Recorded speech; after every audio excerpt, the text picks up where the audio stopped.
بسم الله الرحمن الرحيم، والصلاة والسلام على رسوله الكريم. إن شاء الله تكونوا كامل هنيين ومتهنيين. مرحبا بكم من جديد على قناة أم راسي اللجين. إن شاء الله يا رب تكونوا كامل بخير وبصحة وبعافية يا رب. اليوم وصفتنا بنينة بنينة بنينة بنينة بنينة. ممكن وصفة تعتمدوها للضيوف، ممكن من الوصفات الرمضانية، يعني سجليها عندك إن شاء الله يا ربي ديريها في أطباقك رمضانية. نبدأ على بركة الله. كمية من صدر الدجاج، كمية كيما على حسب أفراد العائلة. هنا كان عندي كمية وكمية من الفيونداشي أو اللحم المرحي.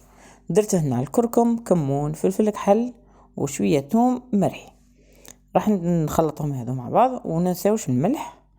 نخلط التوابل مع الكفتة، ونجي هنا لصدر الدجاج ندير كمية من الكفتة لداخل.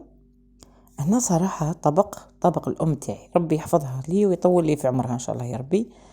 هنا ما كنت عندها هي اللي كانت تدير فيه وتوري لي كيفاش نديره للأمانة. ربي يخليها لي إن شاء الله ويحفظ لكم والديكم يا رب العالمين.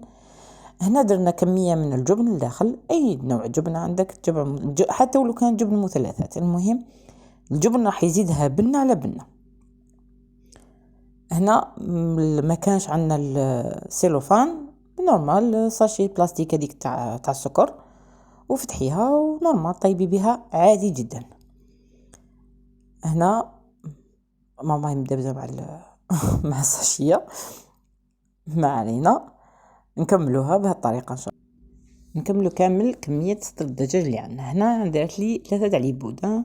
الكميه تاع الفيونداش اللي بقات لنا نجيو اي نوع مثل ما نعرف بديروش عليا يعني نخلط في الهضره. المهم اي نوع جبن ديروه في وسط الفيونداشي هذاك وتخدموه هكذا لي بول.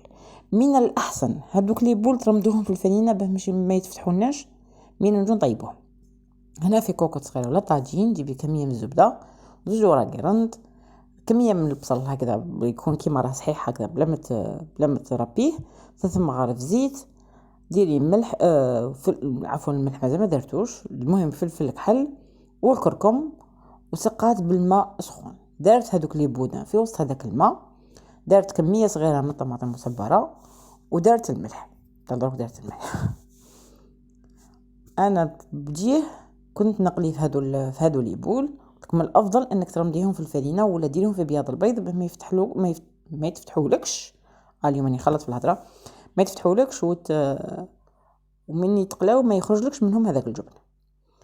بعد اللي طابلنا هذاك لي بودان تاع الدجاج، قلعنا كميه من لاصوص، درنا فيها مغرف صغيره تاع مايزينا وكميه من الجبن، وراح نرجعوها اللي هي راح نخدموا بها صلصه الجبن هذيك اللي نديروها فوق الدجاج. والكميه اللي بقات رمينا فيها هذوك لي بول تاع الكفته وخليناهم يزيدوا يتشربوا من نكهه تاع لاصوص.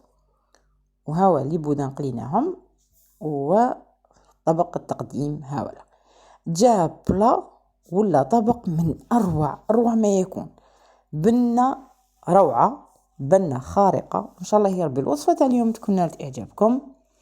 ما تنسوناش باللايك وما تنسوناش بالاشتراك في القناه ودعمنا باش هكذا نحطوا وصفات اكثر واكثر، وان شاء الله يا ربي الوصفه تاع اليوم تكون نالت اعجابكم. على خير.